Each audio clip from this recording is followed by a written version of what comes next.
something out. I always knew this stuff from study, but I just brought it to a conscious strategic level, and that is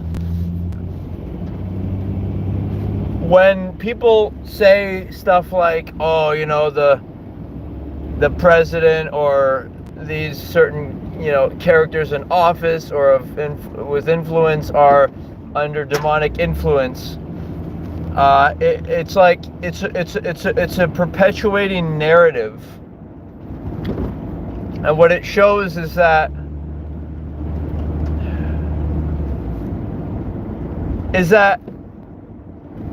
that's what it's like people get used to the story, and it's kind of like they hear it, like there's a war in Israel, you know, and then they act on that. Like, they act on it. Like they look for clues to confirm that that's a reality. The bigger reality is that it's not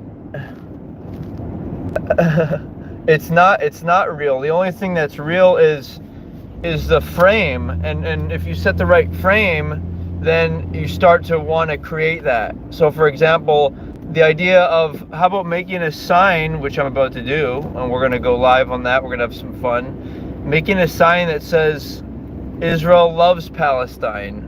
Because it's really, when you say Israel and Palestine, it can sound abstract, but we know what it represents. It represents everyday people who may have been hostile towards each other and acted upon, like one person started conflict, one person threw the rock, then it results in like everyone doing full-on, you know, battle with each other. And so small things can start a conflict, but small things can also start to end a conflict. Are you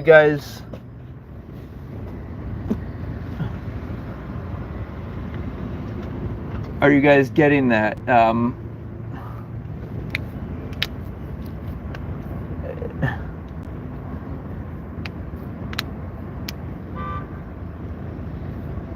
So small things start a conflict, small things are going to end it.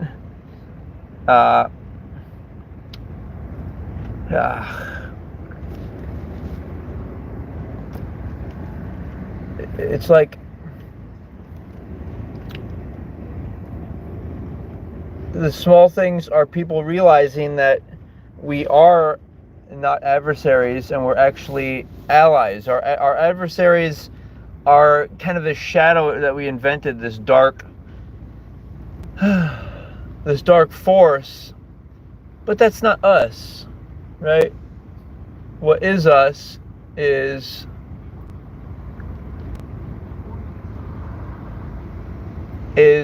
light.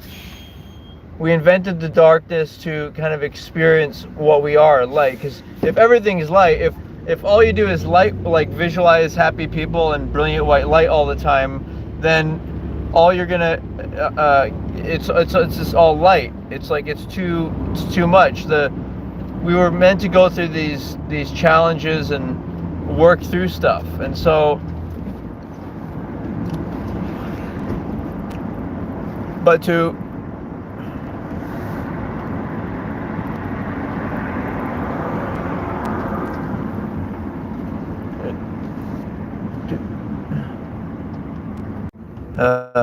okay, so that, and then there's the idea of this God idea, like how do you experience being God? You do that by first knowing that you're God, knowing that you are all that is, pure consciousness, and you can definitely go into one body and you can transition into another, and you can even jump planets between incarnations, I would imagine.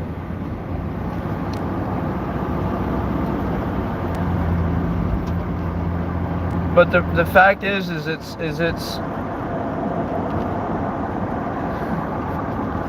like, how do you play God? You play God by operating on a higher consciousness.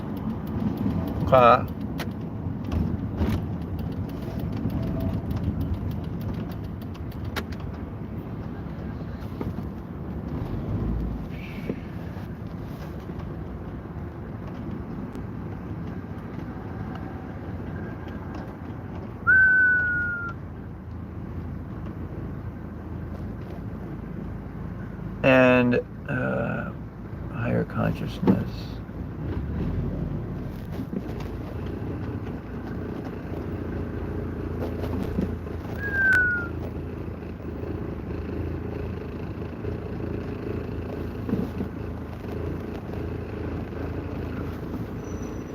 So the question is, how do you play God, right?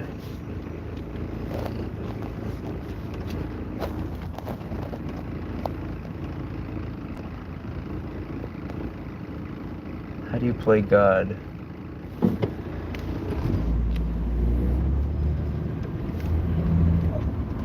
It's not about, it's like steps towards feeling like you're God.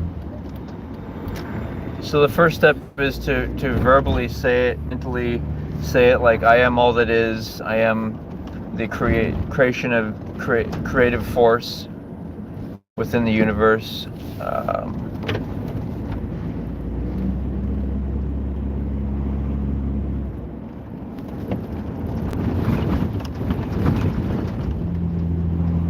And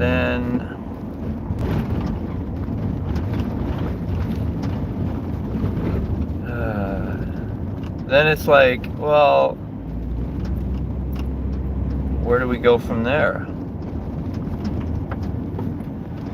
I can't remember.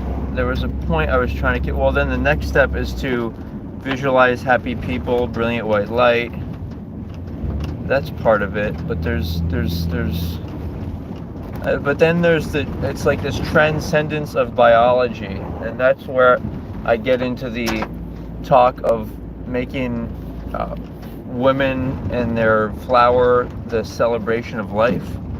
And so it's different than the biology of trying to be drawn into the fat reserves of women.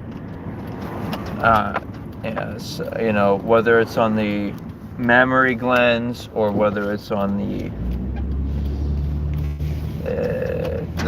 buttocks and etc., and make it more about,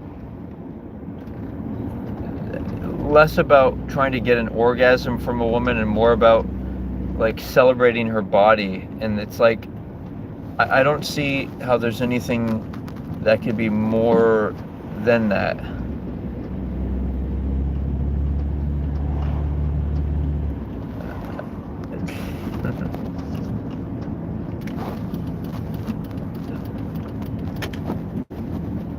You know, I don't see how things could be like go beyond that.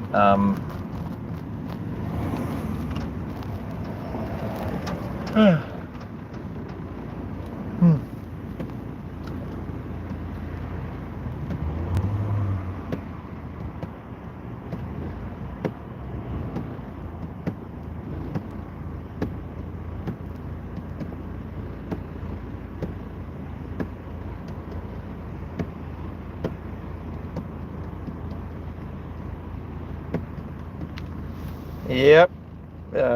Huh.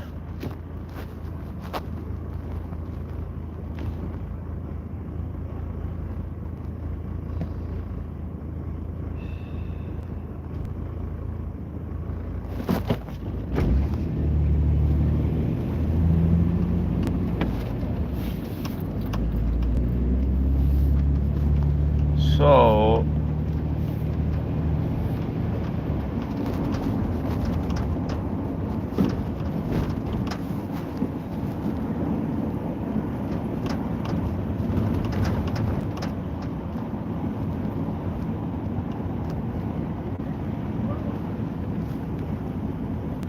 So let's get excited, guys. Let's talk soon.